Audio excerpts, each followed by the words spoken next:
Hey mga bro! Welcome back sa channel. Today, pag-uusapan natin ang isang malaking balita sa mundo ng depensa.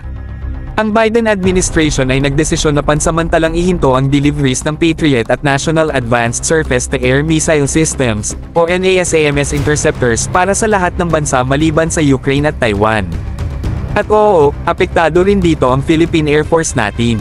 So, ano ang ibig sabihin nito para sa atin? Well, maaantala ang delivery ng AIM-120C8 Advanced Air-to-Air Missiles, AAMs, natin. Importante ang mga missiles na ito para palakasin ang ating air defense capabilities. Pati mga kaalyado natin tulad ng South Korea at Japan ay maaapektuhan din ng delay na ito. Malaking bagay ito dahil mahalaga ang mga interceptors na ito para mapanatiling malakas ang depensa natin. Ngayon, breakdown natin.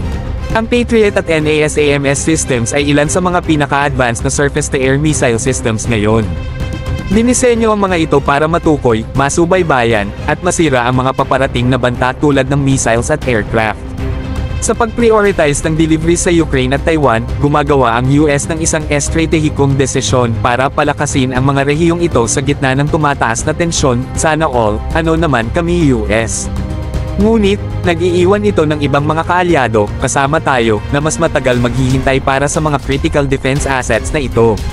Pero mga bro, hindi ito puro problema. Ang delay sa deliveries ay nagbibigay sa atin ng konting oras para mag-focus sa ibang aspeto ng ating defense strategy. Paalala ito na kailangan nating maging adaptable at laging handa na mag-pivot kapag nagbabago ang global dynamics.